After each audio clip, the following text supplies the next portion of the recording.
মাননীয় প্রধানমন্ত্রী জনাব তারেক রহমান জাতীয় সংসদে তিস্তা মহাপরিকল্পনা বাস্তবায়নের দৃঢ় সংকল্প ব্যক্ত করেছেন। এটাই সেই তারেক রহমান। বিএনপির কাছে করব কাজ গর্ব দেশ, সবার আগে বাংলাদেশ। বাংলাদেশের আকাশেই লেখা হচ্ছে দক্ষিণ এশিয়ার পরবর্তী ইতিহাস। প্রধানমন্ত্রী তারেক রহমানের বেইজিং সফর আপাত দৃষ্টিতে একটি অর্থনৈতিক সফর, ভেতরে ভেতরে একটা বিশাল সামরিক সমীকরণ তৈরি হচ্ছে। চীনের টাকায় 20 মেগা প্রজেক্ট, বদলে যাবে বাংলাদেশের চেহারা। বাংলাদেশের অবকাঠামো উন্নয়নে ভারতকে টেক্কা দিয়ে সেতু, রেল, এক্সপ্রেসওয়ে, বন্দর, শিল্পাঞ্চল, বিদ্যুৎ, জ্বালানি ও অর্থনীতিতে নতুন গতি আনতে চীনের সহায়তা একসঙ্গে এগিয়ে যাচ্ছে 20টিরও বেশি মেগা প্রকল্প। কি এমন ভয় কাজ করছিল দিল্লির ক্ষমতার করিডোরে? কেন হঠাৎ নরম হয়ে গেল তারা? কারণ তারা বুঝে গিয়েছিল বাংলাদেশ চীনে এমন একটি পদক্ষেপ নিতে যাচ্ছে যা শুধু ভারতের জন্য অস্বস্তিকর নয়, বরং দক্ষিণ এশিয়ার পুরো ভূরাজনৈতিক সমীকরণকেই উল্টে দিতে পারে। প্রধানমন্ত্রী তারেক রহমান এইটা শুরু করেছে কি ভাই? উনি তো দেখি বাংলাদেশের রাজনীতির পুরো চেহারাটাই পাল্টে দিবেন। এবার এমন এক ঘটনা ঘটিয়েছেন যা আমাদের সবাইকে অবাক করে দিয়েছে। ভারতীয় দাদাগিরির দিন বাংলাদেশে শেষ হতে চলছে। প্রধানমন্ত্রী চীন সফরে গিয়ে সেখানে অত্যাধুনিক যুদ্ধ বিমান, প্রতিরক্ষা যুদ্ধ বিমান নিয়ে আসে। অন্যদিকে সেনাপ্রধান ইউরোপ সফর করতেছে। ইউরোপে গিয়ে বাংলাদেশের স্বাধীনতা এবং সার্বভৌমত্ব, আধিপত্য টিকে রাখার জন্য প্রয়োজনীয় অস্ত্র বাংলাদেশ কিনবে। সাব্বাস, ধন্যবাদ জানায় সেনাপ্রধানকে এবং প্রধানমন্ত্রীকে। ভারতকে বড় দেওয়ার জন্য তারেক রহমান দেশবাসীকে বিশাল একটা সুখবর দিয়েছেন। আজকে সংসদে বলছেন যে কোনো মূল্যে তিস্তা ব্যারেজ প্রকল্প বাস্তবায়ন করে ছাড়বেন। এতে পাশের দেশ কি বললো না বললো সেটা দেখার বিষয় নয়। বাংলাদেশ চীনের সম্পর্ক এবং তিস্তা প্রকল্প নিয়ে ভারত উদ্বেগ জানাইছে। এখন ভারতের উদ্বেগের বিপরীতে চীন আবার এখানে রিপ্লাই করছে, কোনো তৃতীয় পক্ষকে লক্ষ্য করে নয়, এখানে তৃতীয় পক্ষের নাক গলানো উচিত না। আসসালামু আলাইকুম। বাংলাদেশের বর্তমান প্রধানমন্ত্রী তারেক রহমান চীনকে সাথে নিয়ে এমন একটি চুক্তিতে যাচ্ছে যে চুক্তির কথা শুনে ভারতীয় মিডিয়া এবং ভারতীয় নীতি নির্ধারকদের রাতের ঘুম হারাম হয়ে গিয়েছে। তিনি বা বাংলাদেশের সরকার প্রধান গতকাল জাতীয় সংসদে এমন একটি ঘোষণা দেয়, যে ঘোষণা শোনার সাথে সাথে বাংলাদেশের সাধারণ জনগণ এবং বাংলাদেশের যারা বিরোধী দল আছে তাদের মধ্যেও আনন্দ এবং উৎফুল্লতার সৃষ্টি হয়। জানিয়ে ভিডিওর শুরুতেই আপনারা বেশ কিছু ভিডিওর অংশ বিশেষ ইতিমধ্যেই দেখেছেন। মূলত আজকের এই ভিডিওটিতে সেই সকল ভিডিওর বিস্তারিত আলোচনা দেখতে পারবেন। ভিডিওর শুরুতেই যে সকল ভিডিও দেখেছেন তা থেকে হয়তো ইতিমধ্যেই আন্দাজ করতে পেরেছেন আজকের এই ভিডিওটি কতটুকু গুরুত্বপূর্ণ হতে চলেছে। অতএব চলুন কথা না বাড়িয়ে একটি লাইক দিয়ে সম্পূর্ণ ভিডিওটি দেখে আসি। যে ভারত গত কয়েক বছর ধরে ভিসা বন্ধ করে সীমান্তে একের পর এক পুশইন করে বাণিজ্যিক চাপ সৃষ্টি করে বাংলাদেশকে কার্যত অবরুদ্ধ করার চেষ্টা করছিল, সেই ভারত হঠাৎ করেই কেন ট্যুরিস্ট ভিসার দরজা খুলে দিল? কি এমন ভয় কাজ করছিল দিল্লির ক্ষমতার করিডোরে? কেন হঠাৎ নরম হয়ে গেল তারা? কারণ তারা বুঝে গিয়েছিল বাংলাদেশ চীনে এমন একটি পদক্ষেপ নিতে যাচ্ছে যা শুধু ভারতের জন্য অস্বস্তিকর নয়, বরং দক্ষিণ এশিয়ার পুরো ভূরাজনৈতিক সমীকরণকেই উল্টে দিতে পারে। আর ঠিক সেই কারণেই শুরু হয়েছিল দিল্লির শেষ মুহূর্তের মনস্তাত্ত্বিক খেলা। কিন্তু তারা জানতো না, ড্রাগন যখন শিকার ধরে তখন সে শব্দ করে না, সে শেষ মুহূর্তে ছবল মারে। বেইজিং সফরের ঠিক আগে পরিস্থিতি ছিল অদ্ভুত উত্তেজনাপূর্ণ। কয়েক মাস ধরে ভারত একের পর এক চাপ সৃষ্টি করছিল ঢাকার উপর। সীমান্তে উত্তেজনা, বাণিজ্যে অঘোষিত বাধা, ভিসা কার্যক্রম স্থগিত, সব মিলিয়ে একটা বার্তাই পরিষ্কার ছিল, বাংলাদেশ যেন ভারতের অনুমতি ছাড়া অন্য কোনো কৌশলগত শক্তির সাথে সম্পর্কে না যায়। কিন্তু হঠাৎ করেই দিল্লি তাদের অবস্থান বদলালো। যে ভারত এতদিন বাংলাদেশি নাগরিকদের জন্য ভিসা কার্যক্রম প্রায় বন্ধ রেখেছিল, তারাই আবার ট্যুরিস্ট ভিসা চালু করলো। কেন? রাজনৈতিক বিশ্লেষকরা বলছেন এটি ছিল এক ধরনের কূটনৈতিক টোপ। দিল্লি চাইছিল বাংলাদেশের সরকার প্রধানকে কিছুটা নরম করা যায় কিনা, যাতে বেইজিং গিয়ে এমন কোনো বড় কৌশলগত চুক্তি না হয় যা ভারতের নিরাপত্তা এবং আঞ্চলিক আধিপত্যের জন্য দীর্ঘমেয়াদী বিপদ তৈরি করবে। এরপর শুরু হলো চীন সফর। প্রথম দিন গেল, দ্বিতীয় দিনও পার হলো। ভারতের নীতি নির্ধারক মহল, গোয়েন্দা সংস্থা, থিঙ্ক ট্যাঙ্ক এবং মিডিয়া তখন একেবারে তীর্থের কাকের মতো বসেছিল কোনো বড় ব্রেকিং নিউজের আশায়। কিন্তু অবাক করার মতো ঘটনা ঘটল। খবর আসতে লাগলো বাংলাদেশ এবং চীনের মধ্যে কিছু সাধারণ সমঝোতা স্মারক বা MOU সই হচ্ছে। কোনো বড় চমক নেই, না তিস্তা মহাপরিকল্পনা, না দ্বিতীয় পদ্মা সেতু, না দ্বিতীয় যমুনা, না বড় কোনো ঋণ প্যাকেজ, আর না বিশাল অর্থনৈতিক সহায়তার ঘোষণা। ভারতীয় সংবাদ মাধ্যমগুলো ধীরে ধীরে স্বস্তির নিঃশ্বাস ফেলতে শুরু করলো। দিল্লির সাউথ ব্লকের কর্মকর্তারা হয়তো ভাবছিলেন সব চাপ কাজ করেছে। তারা ধরে নিল আমেরিকার কূটনৈতিক চাপ আর ভারতের সীমান্ত নীতির কারণে বাংলাদেশ হয়তো শেষ পর্যন্ত বড় কোনো সিদ্ধান্ত নেওয়ার সাহস দেখায়নি। তারা সবাই ভেবেছিল এই সফর শেষ পর্যন্ত একটি সাধারণ কূটনৈতিক সফর হিসেবেই শেষ হতে যাচ্ছে। কিন্তু কেউ জানতো না সবকিছুই ছিল একটি নিখুঁত ছদ্মবেশ। কারণ কখনো কখনো সবচেয়ে বড় আঘাতটা আসে একদম শেষ মুহূর্তে। সফরের শেষ দিন। প্রধানমন্ত্রী তারেক রহমান তখন দেশে ফেরার প্রস্তুতি নিচ্ছেন। ঠিক সেই মুহূর্তে বেইজিংয়ের গ্রেট হল অব দ্য পিপল থেকে এমন এক ঘোষণা এলো যা কার্যত দক্ষিণ এশিয়ার ভূরাজনীতিতে পারমাণবিক বিস্ফোরণের মতো আঘাত করল। ঘোষণা হলো মিয়ানমারকে যুক্ত করে চীন বাংলাদেশ অর্থনৈতিক এবং বাণিজ্যিক করিডোর চালু করা হবে। মুহূর্তের মধ্যেই ভারত, বিশেষ করে কূটনৈতিক বিশ্ব বুঝে গেল এটি কোনো সাধারণ রাস্তা বা কানেক্টিভিটি প্রকল্প নয়, এটি একটি গেম চেঞ্জার, এটি একটি আঞ্চলিক শক্তির মানচিত্র। অনেকের কাছে মনে হতে পারে একটা রাস্তা তৈরি হচ্ছে, এত বড় ব্যাপার কি? কিন্তু বাস্তবতা অনেক গভীর। বাংলাদেশ এতদিন স্থলপথে কার্যত ভারতের ভৌগোলিক বলয়ের মধ্যেই আটকে ছিল। আমাদের স্থল বাণিজ্যের প্রধান নির্ভরতা ভারত। অন্যদিকে পূর্ব এশিয়ার বিশাল অর্থনৈতিক অঞ্চল, আসিয়ান মার্কেট এবং চীনের মূল বাণিজ্য প্রবাহের সাথে বাংলাদেশের সরাসরি কোনো সংযোগ বা কানেক্টিভিটি ছিল না। এই নতুন করিডোর সেটাই বদলে দিল। মিয়ানমারের ভেতর দিয়ে বাংলাদেশ সরাসরি চীনের বিশাল অর্থনৈতিক হাইওয়ের সাথে যুক্ত হতে যাচ্ছে, অর্থাৎ ভারতকে পাশ কাটিয়ে নতুন বাণিজ্য পথ। কিন্তু এখানেই শেষ নয়। গত কয়েক বছর ধরে বাংলাদেশের সবচেয়ে বড় মানবিক এবং নিরাপত্তা সংকট হচ্ছে রোহিঙ্গা সমস্যা। মায়ানমার থেকে বাস্তুচ্যুত লাখ লাখ রোহিঙ্গা এখন বাংলাদেশের জন্য বিশাল অর্থনৈতিক চাপ। বাংলাদেশ বহুবার আন্তর্জাতিক সম্প্রদায়ের কাছে গেছে, ইউনাইটেড নেশনসে গেছে, কূটনৈতিক আলোচনা হয়েছে, কিন্তু কোনো স্থায়ী সমাধান আসেনি। কারণ মিয়ানমারের সামরিক জান্তা কারো কথা শোনে না। কিন্তু একটি রাষ্ট্র আছে যার কথা তারা শোনে, আর সেটি হলো চায়না। মিয়ানমারের সেনাবাহিনী থেকে শুরু করে সীমান্তের শক্তিশালী আরাকান আর্মি, সব পক্ষের উপরই চীনের প্রভাব অত্যন্ত শক্তিশালী।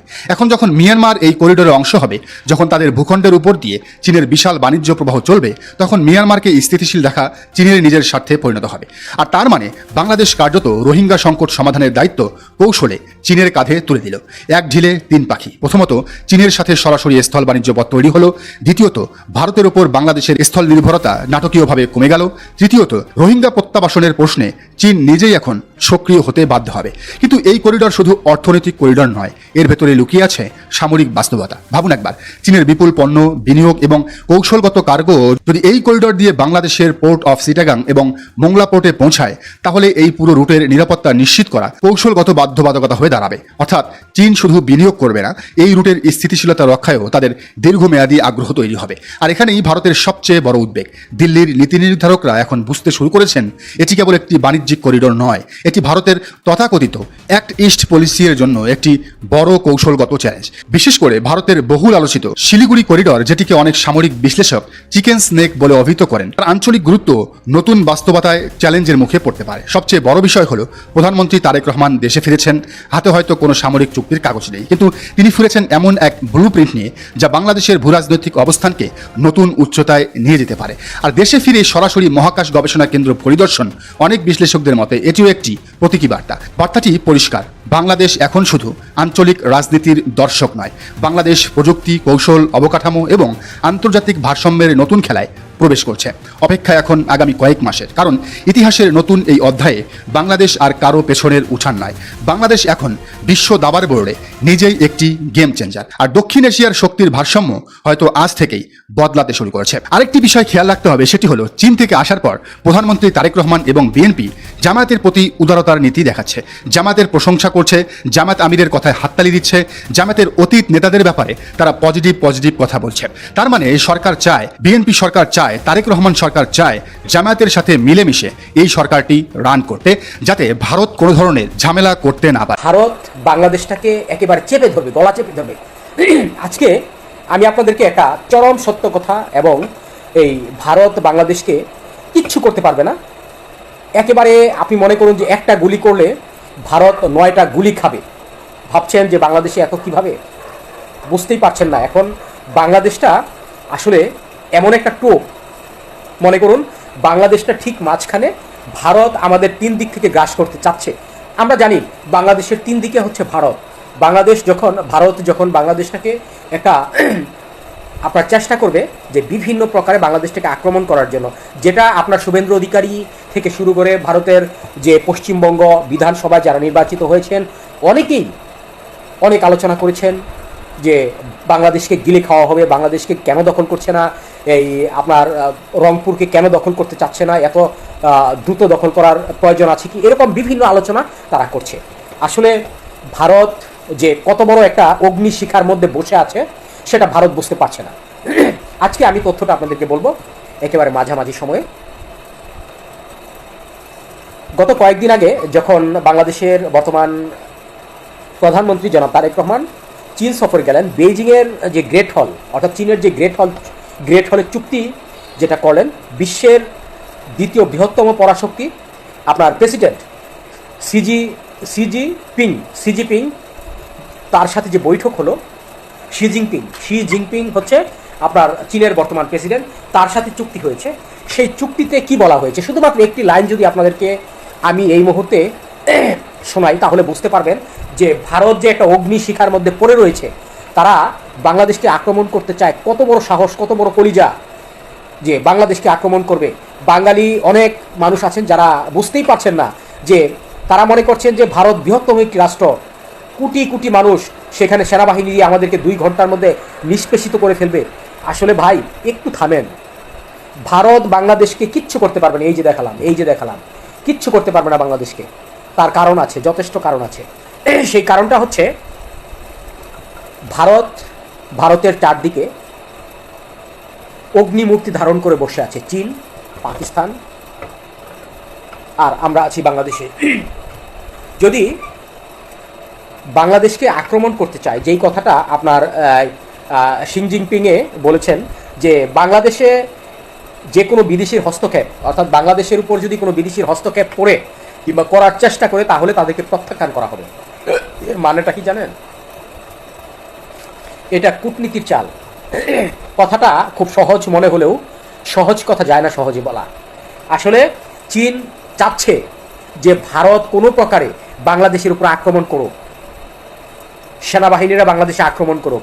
আর সেই দৃষ্টিতেই চীন তাকিয়ে রয়েছে যে যদি আক্রমণ করে কোনো সুতা পেয়ে তারা কিন্তু আপনার ভারতের যে শিলিগুড়ি যে রাজ্যটা, সেই শিলিগুড়িটাকে দখল করে নেবে। মাত্র 22 কিলোমিটার। এই 22 কিলোমিটার পথ এলাকা যখন তারা দখল করে নেবে, তখন কিন্তু ভারতের 7 সিস্টার একেবারে তুলার মতো উড়ে যাবে। যার কারণে এখন ভারত কিন্তু চতুর্মুখী বিপদে রয়েছে। ভারত যতই লাফালাফি করুক বাংলাদেশ সম্পর্কে, যে বাংলাদেশের আপনার রংপুর অঞ্চলকে আমরা দখল করব, আমরা চট্টগ্রাম অঞ্চলকে দখল করবো, আরে ভাই দখল করতে আয়। দখল করা তো ভারতের দখলের জন্যই তো আমরা বসে আছি। ভারত কখনোই বাংলাদেশের ভালো চায় না। আমার কথায় হয়তো উগ্রবাদিতা, অনেকেই আমাকে অনেক ধরনের কথা বলছেন যে পাকিস্তানে চলে যায়, এটা আমরা পাকিস্তানে যাব কেন? আমরা গণপ্রজাতন্ত্রী বাংলাদেশ সরকারের অধীনে বাংলাদেশে বাস করছি। এটা আমার দেশ, আমাদের পাকিস্তানে যাওয়ার কোনো প্রয়োজন নাই। এই দেশ আমার বাপদাদাদের, যারা এই দেশে বসবাস করছে, হিন্দু, মুসলমান, খ্রিস্টান, সবার বাংলাদেশ। আমরা কোনো মানুষকে হ্যায় প্রতিপন্ন করি না। আমরা কোনো মানুষকে আমরা এই দেশ থেকে তাড়িয়ে দিতে চাই না। আমরা কোনো মানুষকে এই দেশের ভূখণ্ডে বিদেশিদের হস্তক্ষেপ আমরা চাই না। অতএব আপনারা জানেন যে আমি গত কয়েকদিন ধরেই যে আলোচনাগুলো করছি, এটা নিয়ে বেশ সমালোচনা হচ্ছে। যেখানে 3 লাখ 3.5 লাখ ভিউ হচ্ছে, এই বিষয়টা নিয়ে অনেক কথাবার্তা হচ্ছে। যার কারণে আপনার ভারতের 4-3 দিক থেকে আপনার বসে আছে যে বাংলাদেশকে দখল করতে আসলে এবং বাংলাদেশে যখন সামরিক হস্তক্ষেপ করা হবে, তখন চীন ঝাঁপিয়ে পড়বে 22 কিলোমিটার শিলিগুড়িতে। 22 কিলোমিটার পথে শিলিগুড়িতে যখন ঝাঁপিয়ে পড়বে, তখন ভারত কোন দিকে আপনার দৌড় দিবে সেটা বুঝতে পারবে না। একদিকে পাকিস্তান, 3টি দেশ। আমি আজকে আপনাদেরকে পরিষ্কার করছি, একেবারে পরিষ্কার। যদি মনে করুন যে বাংলাদেশকে ভারত, মনে করুন যারা রংপুর দিয়ে শুরু করি, যদি রংপুর দিয়ে তারা এই বাংলাদেশকে আক্রমণ করার চেষ্টা করে, সেটা সামরিক বাহিনী দেওয়া হোক কিংবা অন্যান্য বাহিনী দেওয়া হোক, তাহলে কি করবে? আপনার চীন ঝাঁপিয়ে পড়বে শিলিগুড়িতে। 22 কিলোমিটার যে পথ আছে সেই পথে ঝাঁপিয়ে পড়বে। পাকিস্তান, তুরস্ক, আমেরিকা কোনো দেশই চাচ্ছে না যে ভারত বাংলাদেশের উপর আপনার আধিপত্য বিস্তার করুক। তার যথেষ্ট কারণ আছে। চীন চায় ভারত টুকরো হয়ে যাক, কারণ দ্বিতীয় বৃহত্তম শক্তি এখন পৃথিবীর মধ্যে ভারত, জনসংখ্যার দিক থেকেও, শক্তির দিক থেকেও। আর চীন তো আপনারা জানেনই, চীনের শক্তির কাছে ভারত কিচ্ছু না। কিন্তু চীন চাচ্ছে ভারতটাকে টুকরো করে একেবারে আলাদাভাবে রাষ্ট্র গঠন করার জন্য। যার কারণে এখন যখন বাংলাদেশের উপর আক্রমণ হবে, চীন এই ভারতের উপর ঝাঁপিয়ে পড়বে। আবার আরেকটি বিষয়, তুরস্ক চায় হিন্দুবাদিত্বের অবসান হোক, কারণ তুরস্ক চায় সবসময় ভারত যাতে মাথা তুলে না দাঁড়াতে পারে। মাথা তুলে দাঁড়ালে, ভারত যদি মাথা তুলে দাঁড়ায় তাহলে তাদের হিন্দুবাদিত্ব কায়েম করবে।